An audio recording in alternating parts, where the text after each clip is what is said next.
Don Andrade joins us in studio right now. He is with California Custom Knives. That's over in Los Osos.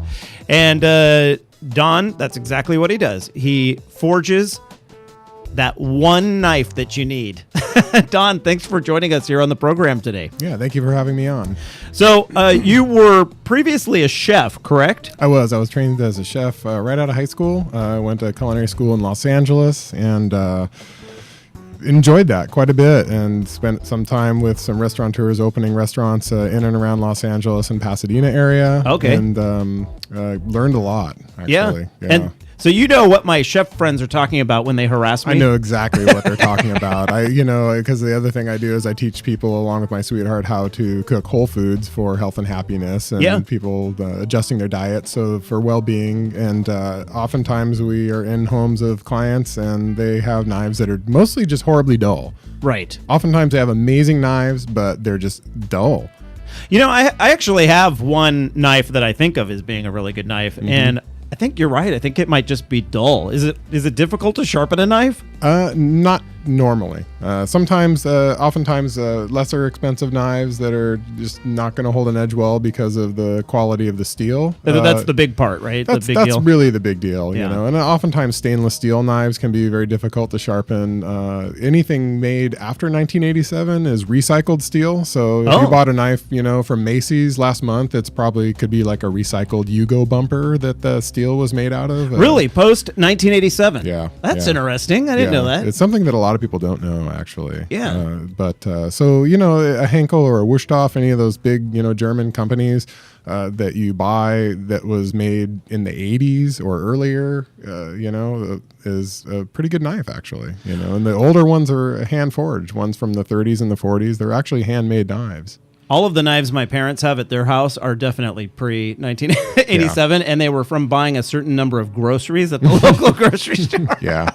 And then, you got these knives, but they really held up a long time. You don't see that quality anymore when you go out and pick things up at, I'm not going to Target or Bed Bath & Beyond, whatever. Yeah. It's just not there. Yeah, it was the good old days. I mean, those knives aren't horrible. It just depends on what you like, I mean, what I'm doing is really, I was an artist for 20 years, working as a sculptor, doing bronze sculpture, and then carving stone for 15 years. And, my knives are really art as much as they are a highly functional chef knife. So you combine two passions, your culinary passion with your artist side, and you make these just beautiful, what would you call that, cutlery?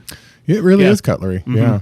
I mean, my primary reason is to inspire people to cook their own foods at home. I mean, so many people just get swayed into inexpensive foods out. People are busy, and next thing you know, you've eaten Taco Bell like 4 times in a week because it only cost you $2. And and the time thing. It happens. People get swayed into that, and I think once people realize for their own health and well-being that they can be cooking at home once they get a little bit of practice. And a lot of the practice is really actually how to use a knife, because, unless you're just going to open a package and dump it in and heat it up, right, you're going to cut something up. I mean, you're going to go down to farmer's market and you're going to get whole foods, right? And they're, the way Mother Nature brought them to us. And you're going to have to do something with it. And, unless you have a magic wand that's going to make it fall into beautifully shaped pieces for you, then you're going to have to learn how to use a knife. You're good for this show for several reasons, not just your knives, but your food philosophy is right on target with us. We were talking artichokes off air, and that's how I knew that our knife at home really wasn't up to snuff, because I wanted to cut that top part of the thistle or the flower off, because it is kind of sharp and, at the very top of the leaves. My mom taught me to cut the top off and then pour a little olive oil in there and cut the thing in half and stuff like that. But you fight with an artichoke if your knife isn't right. Yeah. I mean, that's, serrated knives sometimes get a bad rap, but actually I really like them. And that's where a serrated knife really comes in handy, because those things, it's a big thistle. I mean, it's a big fibrous thing that you got to cut through. And, they're amazing. It's my mom's favorite vegetable. And I actually, of all the years I've been around kitchens and even worked, with grilled foods and stuff like that, I ate a grilled artichoke for the first time only like 4 years ago. And that is just a natural. Seriously, I just about fell over backwards when I had mine. It was at, what's the name of that place east of, or I guess it would be south of Santa Maria, kind of back up in the hills. And they're famous for their tri-tip and stuff. I can't even think of the name of that place. Anyway, I went there, and one of the things they do is they grill up artichokes. Yeah. and I took a couple of bites, and I know it was like also laden in salt and butter and stuff like that, but it was really one of the best things I had ever had in my life. Yeah, And we're very, very good. Getting right into the heart of artichoke season. So,